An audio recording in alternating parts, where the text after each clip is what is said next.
Hello నమస్తే. ఈరోజు news అనాలిసిస్‌లో ముందుగా 'సాక్షి' పేపర్‌లో వచ్చిన వార్తలు చూద్దాం. 'సాక్షి' బ్యాన్ రైటింగ్ ఏమేసిందంటే, డబ్బులు లేవు. కొత్త పథకాలు ఎట్లా? ప్రభుత్వం దగ్గర డబ్బులు లేవట. నెలకు 16,473 కోట్లు ఆదాయం వస్తుంది. రాబడి. కానీ 17,000 కోట్లు పైన ఖర్చయితుంది. ఏం జేయాలిప్పుడు? కొత్త కొత్త పథకాలు పెట్టినాం. మన 6 గ్యారంటీలని పెట్టినాం. అది గాక మళ్ళా ఈ రాజీవ్ యువ వికాసం అని కొత్తగా పెట్టాం. ఈటికి డబ్బులు ఏడ్నుంచి తేవాలని తంటాలు పడుతుండ్రట.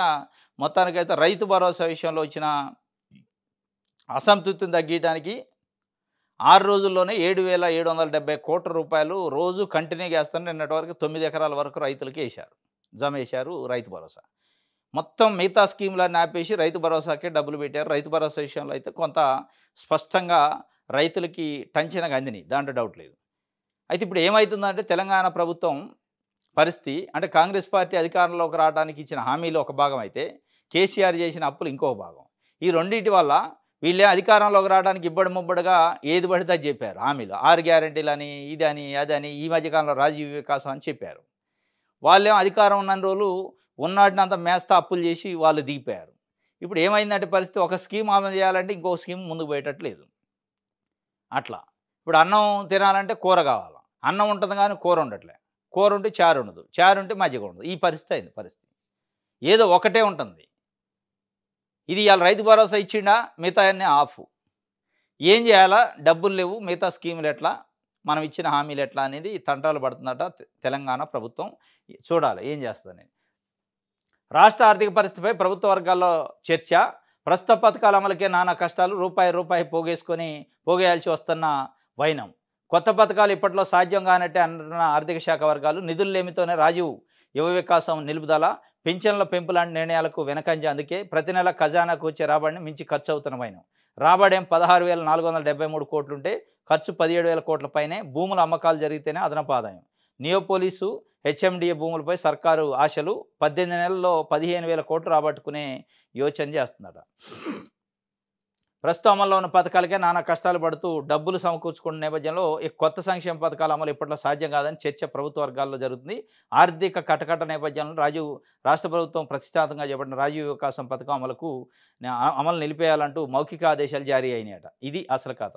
రాజీవ్ వికాసం అప్లికేషన్లు స్క్రూటినీ చేయలేదు ఈ అని తొక్క తోలని చెప్పారు. ఇదంతా అబద్ధం. శుద్ధ అబద్ధం. ఏందంటే ఇది అసలు నిధులు లేక దాన్ని పక్కన పడేశారు. 16 లక్షల మందితోని గేమ్ ఆడింది తెలంగాణలో కాంగ్రెస్ ప్రభుత్వం. 16 లక్షల మందితోని ఆటలాడింది. అప్లై చేసుకోంది. అప్లై చేశారు. వాళ్ళు ఎదురు చూపులు తప్ప ఆడ ఏం లేదు. డబ్బులు లేవు. దాన్ని పక్కకు పెట్టండి అని మౌఖికమైన ఆదేశాలు ఇచ్చారట. ఇయాల ఇయాల వృద్ధులు, వికలాంగులు దాదాపు కొన్ని లక్షల మంది 66 లక్షల మంది ఎదురు చూస్తున్నారు. పెన్షన్లు పెరుగుతాయని. ఇందిరమ్మ ఇళ్ళు మేమొస్తే ఇస్తామన్నారు. ఇచ్చేదేమో తక్కువున్నాయి. ఇయ్యాల్సినవి ఎక్కువున్నాయి. అది అట్లే ఉంది. రైతు రుణమాఫీ కానోళ్ళు ఎదురు చూస్తున్నారు. ఇట్లా అనేక వర్గాల ప్రజలు ఎదురు చూస్తున్నారు. ఎవరికి ఏం చేసేది ఉండదు. నాకు తెలిసి ఇక అనుమానాలు పటాపంచలం. కాంగ్రెస్ పార్టీ డబ్బులు లేవు కాబట్టి ఏం చేయలేదు. అమ్మాల. భూములు అమ్మితే తప్ప ముందుకు పోయే పరిస్థితి లేదు కాంగ్రెస్ ప్రభుత్వం. ప్రభుత్వాలు ఎట్లా ఉన్నాయంటే ప్రజలు ఆదాయ వనరులు పెంచడానికి, ప్రజల ఆదాయాన్ని పెంచడానికో, ప్రజల జీవన ప్రమాణాలను మెరుగుపరచడానికి ప్రయత్నం చేయట్లేదు. ఓట్లు వేయించుకోవడానికి ఏ పథకం పెడితే ఓట్లు బాగొస్తాయి. అంతే తప్ప వేరే ఏం లేదు. ఓట్లు వేయించుకోవాలి కాబట్టి ఏ పథకం పెడదాం. ఇప్పుడు కేసీఆర్ ఉండగా దళిత బంధు అన్నాడు, బీసీ బంధు అన్నాడు. ఈ బంధులన్నీ దేనికంటే ఆయనకి ఓట్లు పట్టడం కోసం పెట్టుకోండు. ఏ దళిత బంధు వల్ల ఎక్కడ దళితులు బాగుపడ్డరు? ఇయన్నీ ఓట్లు రావడానికే తప్ప రాష్ట్రాన్ని బాగు చేయడానికో, రాష్ట్రంలో ఉన్న ప్రజలను బాగు చేయడానికి పెట్టే పథకాలు కావు. అందుకే ఈ పరిస్థితికొచ్చింది. ఎత్తుక్కోవాల్సిన పరిస్థితికొచ్చింది. నెల నెల భూములు అమ్ముకోవాల్సిన పరిస్థితికొచ్చింది. బీఆర్ఎస్‌కి టచ్‌లో ఉన్న ఇంజినీర్లపై నిఘా పెట్టిందట ప్రభుత్వం. బీఆర్ఎస్ ముఖ్య నేతలకు సమాచారం ఇస్తున్నారనే అనుమానం. నిఘా విభాగం నివేదించడంతో సర్కారు చర్యలు, ఏసీబీ దాడులు, విజిలెన్స్ షోకాజ్ నోటీసులతో హడల్. తమ నేతలే టార్గెట్‌గా ఇంజినీర్లపై చర్యలు తీసుకున్నారన్న బీఆర్ఎస్ వర్గాలు. బీఆర్ఎస్‌కి టచ్‌లో ఉన్న ఇంజినీర్లపై నిఘా పెట్టిండట. ఎంత దౌర్భాగ్యం అంటే రేవంత్ రెడ్డి గారి ప్రభుత్వం. అసలు బీఆర్ఎస్‌కి టచ్‌లో ఉన్న ఇంజినీర్లేంది? అసలు బీఆర్ఎస్‌లో కీలకంగా పనిచేసిన అధికారులని మీరు తెచ్చిపెట్టుకోండి ఇయాల. నవీన్ మిట్టల్ లాంటోళ్ళు, మహేందర్ రెడ్డి మాజీ డీజీపీ లాంటోళ్ళని తీసుకొచ్చి టీజీపీఎస్సీ చైర్మన్ చేసినాం. అదే మహేందర్ రెడ్డి డీజీపీగా ఉండి ఆదేశాలు జారీ చేసిండట ఫోన్‌లు ట్యాప్ చేయమని. ఆయన తెచ్చి మీరు టీజీపీఎస్సీ చైర్మన్ చేశారు. అదే నవీన్ మిట్టల్ సీసీఎల్ఏగా ఉంటే ఆయన వల్లనే ధరణిలో అక్రమాలు జరిగినాయి అన్నారు. ఆయన తెచ్చి మీరు దగ్గర పెట్టుకోండి ఇయాల. అదే రామకృష్ణారావు ఆర్థిక శాఖ సెక్రటరీగా ఉంటే కేసీఆర్ ప్రభుత్వంలో ఇప్పుడు చీఫ్ సెక్రటరీ. మరి వీళ్ళంతా టచ్‌లో ఉన్నోళ్ళు కదా గతంలో. ఇప్పుడు టచ్‌లో ఉన్నోళ్ళపై నిఘా పెట్టారు. అంతా అయ్యాక నిఘా పెట్టేదేంది? అంతా వాళ్ళు ఇయ్యాల్సిందంతా డేటా ఇచ్చారు. అంత అసమర్థంగా ఉంది మన ప్రభుత్వం. మన పనితీరు అంత అసమర్థంగా ఉంది. మన పక్కనున్నోడే ఏం చేస్తున్నాడో తెలవని పరిస్థితుల్లో నిఘా ఇప్పుడు పెట్టుకోవాల్సిన పరిస్థితి వచ్చింది 20 నెలల తర్వాత. డీజీపీగా పనిచేసిన మహేందర్ రెడ్డిని టీజీపీఎస్సీ చైర్మన్ చేశారు. ఆయన ఇప్పుడు ఫోన్ ట్యాపింగ్ దాంట్లో ఉన్నాడు అంటున్నారు. ఏం చేస్తారు మీరు? మీరేం సమాధానం చెప్తారు రాష్ట్ర ప్రజలకి, నిరుద్యోగ యువతకి? ఫోన్లు ట్యాప్ చేసి దొంగతనంగా ట్యాప్ చేసిన వ్యక్తిని తీసుకొచ్చి ట్యాప్ చేయడానికి అనుమతి ఇచ్చిన వ్యక్తిని తీసుకొచ్చి టీజీపీఎస్సీ చైర్మన్ చేశారు. ఏం చెప్తారు? ఏం సంజాయిషీ చెప్తారు మీరు? ఇది ఇంజినీర్ల పైన నిఘా పెట్టారట. సాక్షి ఇది. మన తెలంగాణ. విద్యుత్ ఉద్యోగులకు 2% డీఏ పెంచారట. పెంచిన డీఏ ఈ ఏడాది జనవరి నుంచి అమల్లోకి 71,417 మంది ఉద్యోగులు, పెన్షనర్లకు ప్రయోజనం. విద్యుత్ రంగంలో తెలంగాణ దేశానికి దిక్సూచి కావాలి. డిప్యూటీ సీఎం బట్టి విక్రమార్క, ఆయనే విద్యుత్ శాఖ మంత్రి కూడా కాబట్టి పవర్ మినిస్టరు, విద్యుత్ ఉద్యోగులకు 2% పెంచారట డీఏ. జనవరి నుంచి ఈ ఏడాది 25 జనవరి నుంచి అమలైద్దట.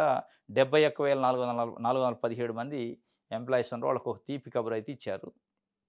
మరి అనౌన్స్‌మెంట్ అనేది నిజంగా ఉంటదా చూడాలి. రైతులందరికీ భరోసా ఇవ్వాలి. మాజీ మంత్రి సిద్దిపేట ఎమ్మెల్యే హరీష్ రావు డిమాండు. జిన్నారం రైతు మహాధర్నాలో పాల్గొన్న బీఆర్ఎస్ శ్రేణులు. 2028లో రప్ప రప్ప రాజకీయం షురు అయింది. 3.0 హరీష్ లోడింగ్ అంటూ ఫోటోలతో పోస్టర్ల ప్లకార్డు.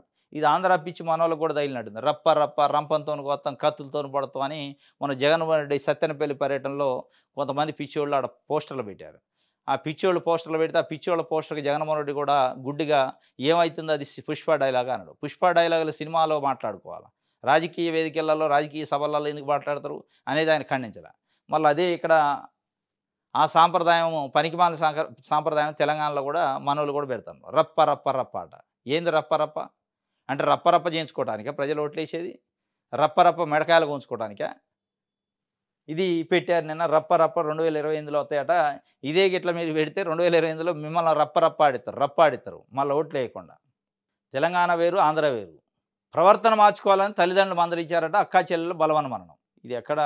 ప్రవర్తన మార్చుకోవాలని తల్లిదండ్రులు మందలించడంతో మనస్తాపం చెందిన ఇద్దరు అక్కా చెల్లెలు బలవన్మరణానికి పాల్పడ్డారు. వివరాల్లోకి వెళితే బాలాపూర్ పోలీస్ స్టేషన్ పరిధిలో చోటు చేసుకున్న ఈ ఘటన పోలీసులు తెలిపిన వివరాల ప్రకారం ఆంధ్రప్రదేశ్ రాష్ట్రం నెల్లూరు జిల్లా ఉదయగిరి గ్రామానికి చెందిన వెంకటేష్ కుటుంబం బతుకుదెరువు కోసం నెల రోజుల క్రితం నగరానికి వలస వచ్చారట.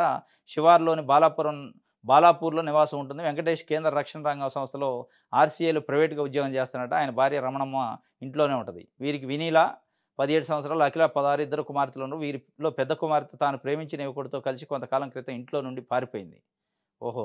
అనంతరం పెద్దల సమక్షంలో ఆమెకు నచ్చజెప్పి కుటుంబ సభ్యులు ఇంటికి తీసుకొచ్చారు. అప్పటి నుండి వినీల, అఖిల తల్లిదండ్రుల మాట వినకుండా ఇష్టారాజ్యంగా వ్యవహరిస్తుండటంతో పద్ధతి మార్చుకోవాల్సిందిగా మందలించారు. దీంతో మనస్తాపానికి గురై వారిద్దరూ శనివారం ఇంట్లో ఎవరు లేని సమయంలో కిటికీ రైలింగ్‌కు చున్నీలతో ఉరేసుకొని బలవన్మరణానికి పాల్పడ్డారు. విషయం తెలుసుకొని సంఘటన స్థలానికి పోయారట. మొత్తానికి ఇది కథ. లవ్ ప్రేమ వ్యవహారం. ప్రేమించి పెళ్లి చేసుకోవాలని ప్రయత్నం చేసింది. ఇంట్లో నుంచి పోయిందట. మళ్ళీ పట్టుకొచ్చారట. ఇంట్లో ఉంచారు. ఇక ఆమె చెప్పిన మాట ఇంటలేదట. ఇద్దరు చనిపోయారట ఊరేసుకొని. 9 ఎకరాల వరకు రైతు భరోసా విడుదలైంది. ఇప్పటివరకు 7,770 కోట్లు జమ అయినాయట.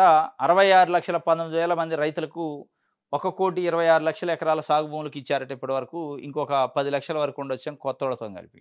అయిపోవచ్చింది. దాదాపు 9 ఎకరాల వరకు ఇచ్చారు నిన్న రైతులు. ఇవాళ 10 ఎకరాల రైతులకి ఇస్తారు. 10 ఆరుల 60,000 ఇస్తారు ఒక్క రైతుకి. 7,770 కోట్లు. ఇది ఒక రకంగా హిస్టరీయే. ఎందుకంటే రైతు బంధు కేసీఆర్ గారు ఇచ్చినప్పుడు కూడా ఇంత షార్ట్ టైంలో ఇన్ని వేల కోట్లు జమ కాలే. 9 రోజులు 9 ఎకరాల వరకు అయింది. మొత్తం 9 రోజుల్లోనే మొత్తానికి క్లియర్ చేస్తారట ఈ 25కి. పేరుకే గోదావరి కృష్ణా నీళ్లకు సూటి. బనకచెర్లతో భారీ కుట్రకు తెరలేపిన ఏపీ. ఇటు నాగనసాగర్, అటు శ్రీశైలం నుంచి దోపిడీకి స్కెచ్. గోదావరిలో మిగిలి జలాలనంటున్న ఎన్‌డబ్ల్యూడీఏ, సిడబ్ల్యూసీ అయినా పదే పదే మిగులు జలాలు పాటపాడుతున్న ఏపీ. గోదావరిలో అసలు మిగులు జలాలు లేవంటున్నాయట కేంద్ర సంస్థలు, జలవనరుల శాఖకు సంబంధించి సిడబ్ల్యూసీ అని. అయినా కానీ మిగిలి జలాలున్నాయి, సముద్రంలో కలుతున్నాయి, నేను ఆడుకుంటా, ఏం తప్పు ఉందని చంద్రబాబు నాయుడు గారు చెప్తుంటే, ఆ చంద్రబాబు నాయుడు గారు చెప్పేదానికి ఈయన రేవంత్ రెడ్డి గారు కూడా వంత పలుకుతున్నట్టే ఉంది. సార్ మనం కూర్చుందాం మాట్లాడుకుందాం అంటాడు. ఏం కూర్చొని మాట్లాడుకునేది? మీ పత్రిక, వెలుగు పత్రికే మీ క్యాబినెట్‌లో మంత్రిగా ఉన్న వివేక్ గారికి సంబంధించిన పత్రికే రాసింది. పేరుకి గోదావరి గాని కృష్ణా నీళ్ళకు సూటి పెట్టారు. బనకచర్లతో భారీ కుట్రకు తెరలేపిందంటే ఏపీ. అంటే కుట్రకు తెరలేపినోడితోని చర్చలు ఏం జరుపుతురు? ఎవరి దగ్గర జరపాలా? కేంద్రం దగ్గర జరపాలా. కుట్రకే తెరలేపిందట. గోదావరి పేరు చెప్పి కృష్ణా నుంచి నీళ్ళు తీసుకోవాలి బనకచర్లకని ఒక ఎత్తుగడేసిందట. దాని వెనక మరి ఏమి కుట్ర ఉంది, ఏమి విషం కక్కుతుందో తెలవదు గానీ, రేవంత్ రెడ్డి గారికి అది ఎక్కట్లేదా? లేదా నా గురువే కాబట్టి నేను ఎట్లా సూటిగా మాట్లాడతా, అవసరమైతే తెలంగాణ ప్రజలకైనా అన్యాయం చేస్తా కానీ నా గురువుని వ్యతిరేకించలేననే పద్ధతిలో మరి అంత భక్త్యా, అంత భయమా అర్థం కాని పరిస్థితి. ఫోన్ ట్యాపింగ్ కేసులో కేసీఆర్‌కి నోటీసులు ఎందుకు ఇస్తలేరు? సిరిసిల్ల కేంద్రంగానే జరిగిన కేటీఆర్‌ని ఎందుకు విచారిస్తలేరు అని బండి సంజయ్ చెప్తుండు. ఫోన్ ట్యాపింగ్ కేసులో కేసీఆర్‌కి నోటీసులు ఎందుకు ఇస్తలేరు అంటుండు. ఇస్తారు ఇచ్చేటప్పుడు. మీరిస్తారు. మీరు కూడా సీబీఐ, ఈడీ అని అడ్డం పెట్టుకొని ఎవరికి ఎప్పుడు ఇయ్యాలో అప్పుడు ఇత్తంటారు. వాళ్ళు అట్లే చేస్తారేమో. నమస్తే తెలంగాణ. ఇరుగు పొరుగు ఇకమత్తు, ఇగురం లేని రేవంతు. దిగువన దగ, ఎగువన సెగ, కాంగ్రెస్ సర్కారు నిద్ర లేవదు గదా! అని చెప్పి ఒక వార్త. అంటే ఏపీ కింద పైన ఛత్తీస్‌గఢ్‌ని చూసి నేర్చుకోరా. ప్రధాని మోదీతో దోస్తీ అదునుగా బనకచర్లతో ఏపీ నీళ్లు వేట. కేంద్రం కావేరీ జలక్రీడపై అప్రమత్తమైన ఛత్తీస్‌గఢ్ రాష్ట్రం. ఇంద్రావతి జలాల కట్టడికి 2 ప్రాజెక్టుల రూపకల్పన. సూత్రప్రాయంగా కేంద్ర పర్యావరణ శాఖ అంగీకారం. ఇంకా మీనమేషాలు లెక్కిస్తున్న తెలంగాణ సర్కారు. కేంద్రాన్ని బాబును ఆపరు, గోదావరిని వాడరు. మేడిగడ్డకు రిపేర్ చేయరు, కొత్త ప్రాజెక్టులు కట్టరు. తెలంగాణకు పొంచి ఉన్న పెను ప్రమాదం. ఇది 300 టీఎంసీలు అసలు ఎక్కడున్నాయి? గోదావరిలో మిగులు జలాలు అన్నవి లేవన్న కేంద్ర జల సంఘం. పోలవరం నుంచి కిందికి వెళ్ళేవి 2638 టీఎంసీలే. అందులో 80% నీళ్లు 4 నెలల్లోనే సముద్రంలోకి పోతాయి. ఏడాదిలో 8 నెలలకు మిగిలేయి 527 టీఎంసీలు మాత్రమే. వాటిని ఏపీ కావేరీకి మళ్ళిస్తే మరి తెలంగాణ గతి ఏం కాను? మేడిగడ్డలో బ్యారేజీ కరెక్టే అని చెప్పి కూడా చెప్పారట. మొత్తానికైతే ఎగరం లేని రేవంత్ అంటే ఎగరం లేని లెక్కనే కనిపిస్తుంది. అరే! ఒకవైపు ఆయన కుట్ర చేసి ఆల్రెడీ ఫ్రీ ఫీజిబిలిటీ రిపోర్ట్ కూడా తెచ్చుకోండు. బనకచర్లకి 81,000 కోట్లతోని ప్రజెంటేషన్‌లు ఇస్తాండు. అంతా అయిపోయింది. ఇప్పుడు చర్చలు పెడతానంటుండు. చర్చ ఎప్పుడు పెట్టాలి? ఈ ఫ్రీ ఫీజిబిలిటీ కాదు అసలు బనకచర్ల అనే టాపిక్ వచ్చినప్పుడు నీతోని తెలంగాణతోని చర్చ పెట్టుంటే నిజంగానే ఆయన దగ్గర ఏం కుట్ర లేదని. అంత అయ్యాక మీరేదో ఓ ప్రెస్ మీట్ పెట్టగానే చర్చ పెడదాం అన్నాడంటే, అంటే దొంగతనం చేసేటోడు దొంగతనం బయటపడ్డప్పుడు లేదు లేదు మాట్లాడుకుందాం అన్నట్టే ఉంది. ఇప్పుడు మాట్లాడితే ఏంది దాని అర్థం? అంటే ఎవరు చూడకుండా చేస్తున్నా అనుకోండి, చూశారు బయటపడ్డది. ఏం చేయాలి? ఎళ్ళెళ్ళి మాట్లాడదాం అని చెప్తుండు. దానికేమో తానాడు తందానాడంట. అది ఎంతవరకు కరెక్టో చూడాల. తెలంగాణలో ఆంధ్రప్రదేశ్, వరంగల్‌లో రాజముద్ర సాక్షిగా రాష్ట్రానికి అపకీర్తి. భారీ ఎల్ఈడీ స్క్రీన్లపై బాబు యోగాంధ్ర ప్రసంగం. మిగతా రాష్ట్రాల్లో కేవలం మోదీ ప్రసంగమే లైవ్. తెలంగాణ ప్రజల్లో వెల్లువెత్తిన ఆగ్రహం. తెలంగాణలో వరంగల్‌లో పెట్టారట. భారీ ఎల్ఈడీ స్క్రీన్లు పెట్టి ప్రధానమంత్రి ప్రోగ్రాం నడిచింది కదా! యోగాంధ్ర అంతర్జాతీయ యోగా దినోత్సవం సందర్భంగా వైజాగ్‌లో చేసిండు కదా! ఆ వైజాగ్‌లో చేసిన దాన్ని దేశవ్యాప్తంగా అంతా లైవ్ టెలికాస్ట్ చేశారు. ప్రధానమంత్రి మోడీ ప్రసంగం. మన దగ్గర కూడా ప్రధానమంత్రి చేస్తే తప్పు లేకపోయేది. అంటే ప్రధానమంత్రి కాబట్టి అన్ని రాష్ట్రాల వాళ్ళు ఇంటర్ వినాలి కూడా. కానీ పక్క రాష్ట్ర ముఖ్యమంత్రి చంద్రబాబు నాయుడు గారి ప్రసంగాన్ని లైవ్ పెట్టారట. జై ఆంధ్రప్రదేశ్ అని చెప్పి. ఇది ఎక్కడ కథ? జై తెలంగాణ అనాలా? లేదంటే జై హింద్ అనాలా? అది బదులు జై ఆంధ్రప్రదేశ్ అనే దాన్ని తీసుకొచ్చి వరంగల్‌లో ఎట్లా పెడతారని తెలంగాణ ప్రజల్లో ఆగ్రహం వ్యక్తం చేసిందట. వరంగల్‌లో రాజముద్ర సాక్షిగా రాష్ట్రానికి అపకీర్తి వచ్చింది అని చెప్పి. అంటే అక్కడ పెట్టిన ప్రోగ్రాంలో మనోళ్ళు ఇప్పుడు మన ముఖ్యమంత్రే నా గురువు, నా కాలేజీ గురువు చంద్రబాబు నాయుడు అంటున్నాక, ఇక వరంగల్‌లో పెట్టినోళ్ళు మరి ఆయన గురువు గారిని చూపియకుండా ఎట్లుంటారని చూసారా మరి ఏం కథో గానీ, ఒక ఆయన స్కూల్ గురువు, ఇంకొక ఆయన కాలేజీ గురువు. ఇద్దరు గురువులే. మోడీ ఏమో స్కూలుకి గురువు. ఈయన కాలేజీ గురువు. ఇద్దరు గురువులకు శిష్యుడయిండు ఆయన. ఈ ఇద్దరు గురువులకు శిష్యుడయ్యి ఇద్దరి మధ్యలో తెలంగాణ ప్రజలను ఆగం చేసేటట్టు ఉండ్రు వీళ్ళు ముగ్గురు మధ్యలో. బనకచర్లపై అమితుమి అంటే ఏపీ ప్రభుత్వాన్ని చర్చలకు ఆహ్వానించే అవకాశం. 3 అంశాలతో ఎజెండా. ఎల్లుండి కేబినెట్ భేటీ, స్థానిక సంస్థల ఎన్నికలు, పథకాలకు నిధుల సమీకరణ కీలకం. అజెండా పంపిస్తూ మంత్రులకు జీఏడీ సమాచారం. రాజకీయపరమైన అంశాలపైన చర్చకు అవకాశం. బనకచర్లపైన అమితుమి తేల్చుకుంటారట. రేపు ఎల్లుండు అదే 23 రోజు కేబినెట్ సమావేశం ఉంది. ఏముండదు అమితుమి. ఆల్రెడీ ఆయన అక్రమంగా బనకచర్లని అప్రూవల్ తీసుకుంటూ ఫ్రీ ఫీజిబిలిటీ రిపోర్ట్ కూడా వచ్చింది. ఇవాళ మీరు అమితుమి తేల్చుకునేది ఎక్కడిది? మీరు అమితుమి తేల్చుకునే లెక్క లేవు మీ ప్రకటనలో, మీ మాటలు చూస్తే. కేసీఆరే శాపం పాపం బనకచర్లకని అన్నాక ఇంక మీరేమో అమితుమి తేల్చుకుంటారు? మన దగ్గర ఉన్న మన రాష్ట్రంలో ఉన్న మన రాష్ట్రాన్ని తీసుకొచ్చిన కేసీఆర్ పైనే మీరు బురద లేక ఇక బనకచర్ల పైన మీ చిత్తశుద్ధి ఏంది, కమిట్మెంట్ ఏంది, స్పష్టత ఏందని అర్థమవుతుంది. ఇక అమితుమి లేదు, మను లేదు, ఉట్టిదే. కోతల రేవంత్ ప్రతి పథకం ఎగ్గొట్టే ప్రయత్నం, ప్రశ్నిస్తే అక్రమ కేసులు, రైతులకు న్యాయం చేసే వరకు ఉద్యమిస్తాం. పటాన్ చెరువు రైతులకు రైతు బంధు ఇవ్వాల్సిందే. 2,00,000 మంది రైతులు రింగ్ రోడ్డు ఎక్కితే గుండెలు అదరాలి. జిన్నారంలో రైతుల మహాధరణలో మాజీ మంత్రి హరీష్ రావు చెబుతుండు. నిన్న హరీష్ రావు జిన్నారంలో మీటింగ్ పెట్టిండు. సంగారెడ్డి జిల్లాకు సంబంధించి కార్యకర్తల మీటింగ్. రేవంత్‌ని యనమల రేవంత్ రెడ్డి కాదు, కోతల రేవంత్ రెడ్డేనా? అన్ని పథకాల్లో కోతలు పెడుతుండు. వదిలిపెట్టం, ఉద్యమాలు చేస్తాం రైతుల కోసం అంటుండు. అందరికీ ఇయ్యాల్సిందే తప్ప రింగ్ రోడ్ ఎక్కుతాం అవసరమైతే అని చెప్పి చెప్తుండు.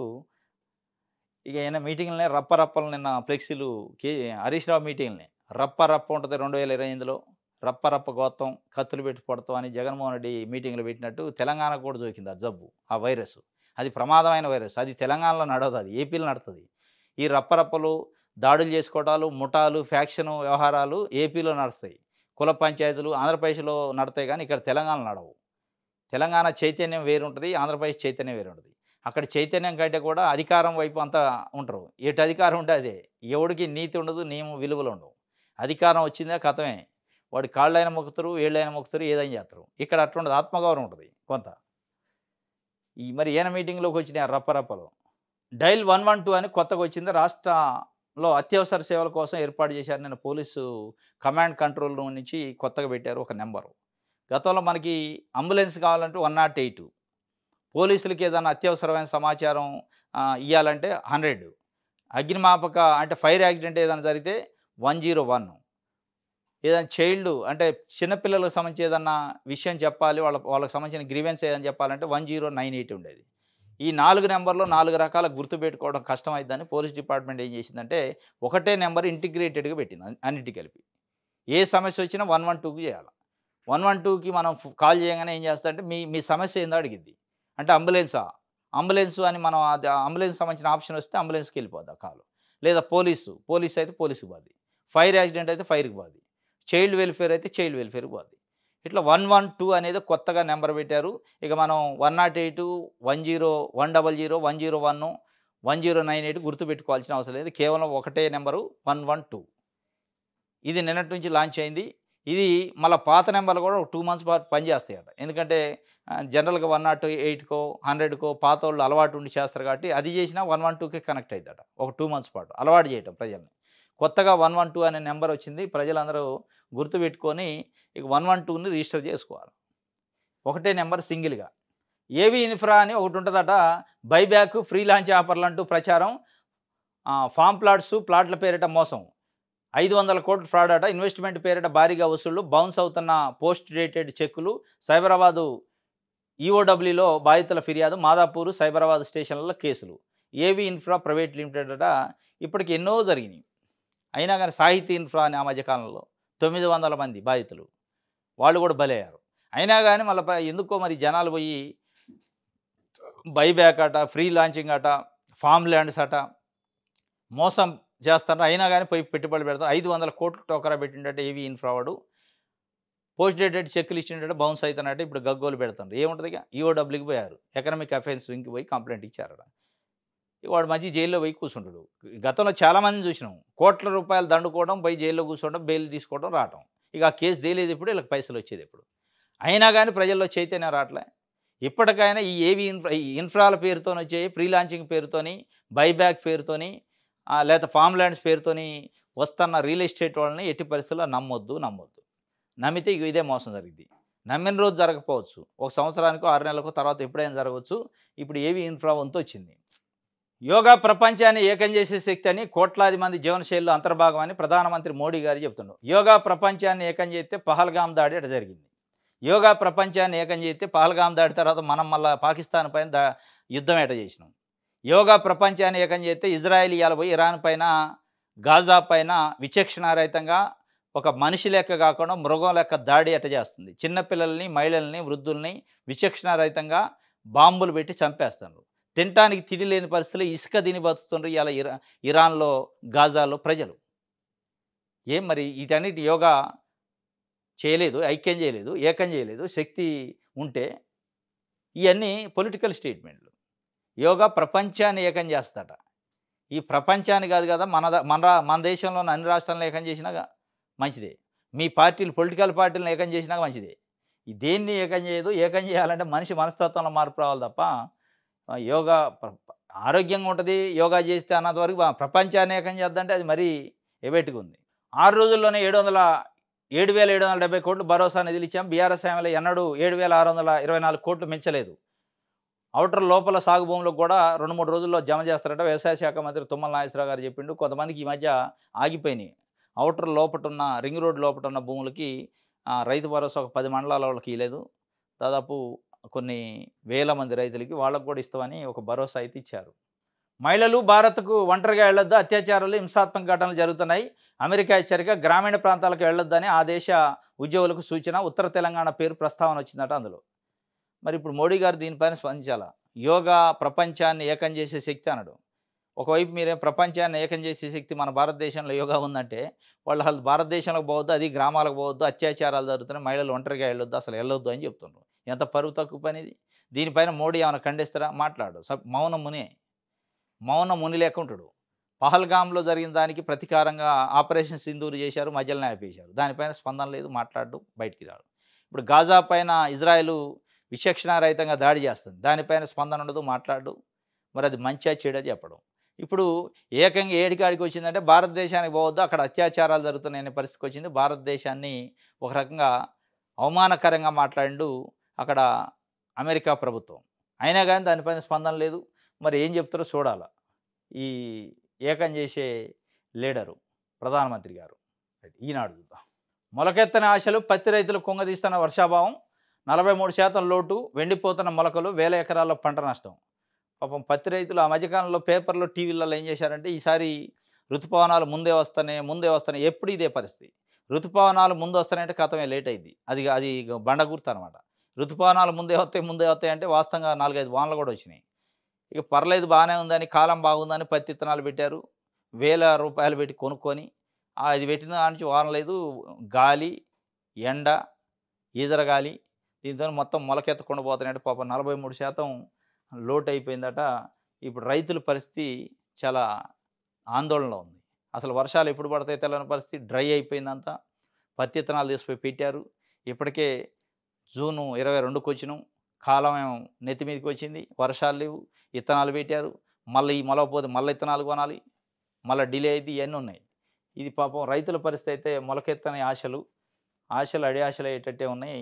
దీనిపైన కనీసం రివ్యూ కూడా లేదు ప్రభుత్వానికి సంబంధించి. వాళ్ళు ఏందేందో మాట్లాడి ఢిల్లీకి, హైదరాబాద్‌కి బనకచర్ల అంటాడు. లేతే ఏదో చెప్తున్నారు గానీ, దీనికి సంబంధించి ఏమన్నా ఖచ్చితంగా వాళ్ళకి ఏదన్నా ధైర్యం ఇచ్చే పని కూడా లేదు. ఇగో మొలకలు మాడిపోయినాయట. వరుణుడు కరుణిస్తలేదు. పగటి ఉష్ణోగ్రత తీవ్రత కూడా ఎక్కువుంది. ఇదిగ నీళ్ళు ఉన్నోళ్ళు కొద్ది నీళ్ళు పోసుకుంటున్నట్టుంది దాంట్లో. ఇది ఈనాడుకి సంబంధించి. ఇది ఈరోజు న్యూస్ అనాలిసిస్. రేపు తాజా వార్తలతో తిరిగి కలుసుకుందాం. Thank you.